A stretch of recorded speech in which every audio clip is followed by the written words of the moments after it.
cómo darte cuenta que estás con una persona equivocada y sobre todo, cuáles son esas señales de alerta al principio de una relación que uno debería de atender. Evan Marc Katz es un dating coach. A eso se dedica en Estados Unidos. Él está en Los Ángeles. Seguramente muchos de ustedes ya lo conocen. Él tiene una página que se llama evanmarckatz.com y tiene un programa para ayudarle, fíjense bien, a las mujeres que son independientes, fuertes, autosuficientes, capaces, líderes, a encontrar el amor.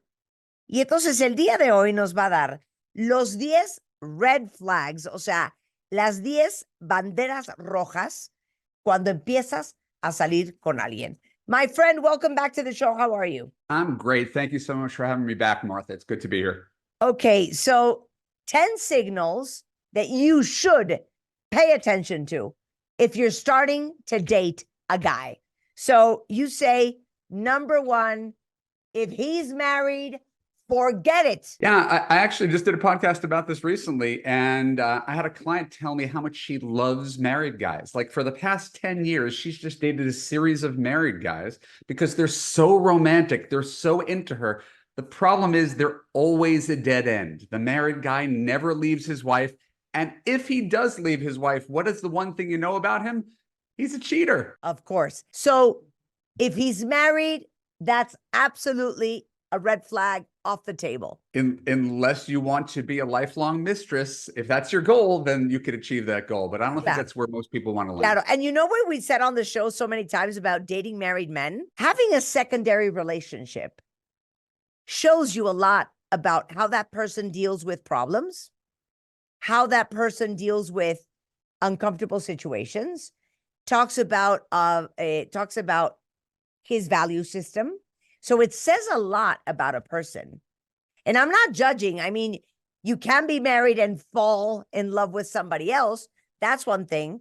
But when you're a serial lover, then we have a huge problem. People have an amazing tendency to overlook these things from the very, very beginning because we're so caught up in the throes of attraction and excitement. We meet someone new. We put all our hopes and dreams on them because it's such a horrible shit show out there. So then we finally find someone that seems exciting to us. We cast all reason aside. And the next thing you know, you're in love with someone who's fatally flawed. So what we want to do is identify these fatal flaws in the first few weeks of dating so that you don't have to deal with them a couple of years down the road. Okay, number two, why do you say a red flag is a long distance relationship? Here's the thing about long distance relationships. Very much like the married man relationship, they are exciting because they're mostly fantasy. It's really easy to have a relationship with someone that you never see. There's nothing to fight about. You're not integrating your lives. So every time you see each other, it's kind of vacation love. So you, Martha, could fall in love with a guy in Los Angeles. And for a guy in Los Angeles, that might be the perfect relationship because it's a low stakes, low investment relationship. He doesn't have to listen to you after a hard day. He doesn't have to accommodate you on a Saturday night to go down to your mom's place. It's a relationship based on freedom. And here's the big part. Two big things that get in the way of long distance relationships. Number one, you don't know if it's real until you're actually together full time. And number two, someone actually has to uproot their life in order for the relationship to work.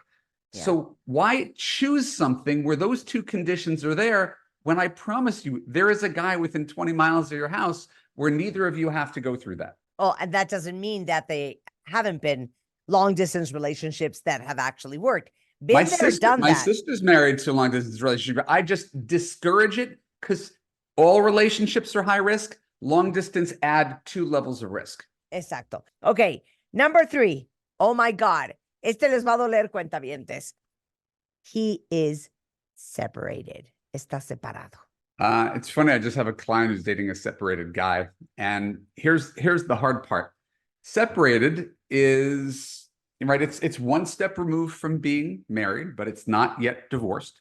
The fear with the separated guy is not that he's going to go back to his ex-wife. He's not going back to his ex-wife. That's why they're getting divorced. The real problem is he's lonely. He's reinventing his life. There's a big void where his wife used to be, and it's a hole to fill in his life. And so you're the first person who comes along, and he's going to be really excited about you. But as you're thinking, oh, this relationship is going somewhere, right? Oh, it's a year and a half in. What's going to happen to us? He's just signing his divorce papers. So you're wanting to get married, and he's like, I just got divorced today. So the problem is not the separated man himself. It's that you're on different timelines generally. Oh my God. I've never thought of it. You are on two different timelines. You're absolutely right. Okay. Number 4. He just got divorced. There's no black mark on being divorced. Being divorced is very often the wisest decision to make when you're in a broken marriage. It's that you're by definition on the rebound, and you only know what didn't work for you in your relationship. You haven't really explored what will work for you. So a lot of people who are freshly divorced or dating for the first time in many years, they need to explore, they need to experiment, they need to make mistakes, they need to have good and bad sex, they need their freedom. Similar with the separated people, they're just not necessarily on the timeline. And if you're the first relationship after the divorce, chances are you're not going to be the last relationship. Oh my God. 100% agree with you. Okay. Oh my God. I'm going to skip. Okay. I'm going to put it in 1. He has addiction problems. He has mental health issues, and he doesn't know what he wants. Let's do the 3 in 1. That's quite a challenge. So I think when you're looking at a relationship, it's like the Titanic, right? It's this big thing. It's bigger than you. The problem is one iceberg could sink it. And so that's the thing, is you could be sympathetic to someone who's dealing with mental health issues or alcohol or addiction issues. There's no judgment. It's that because they don't have a firm foundation for their life, it's very dangerous to try to build your life onto that person.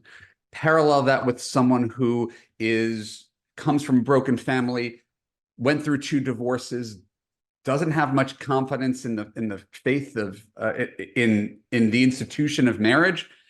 If you are looking for something real for the next 30, 40 years, that is also a high risk situation to get involved with someone who's already told you at the very beginning that they don't plan on ending up at the same place that you do.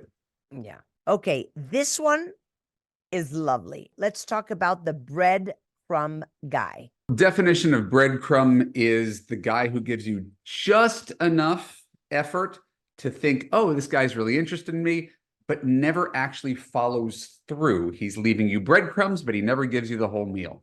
And so there's a lot of people who are not bad people. They are confused. They are ambivalent. They don't know if they're emotionally available. They don't know what they're looking for. So they're kind of in and they're kind of out.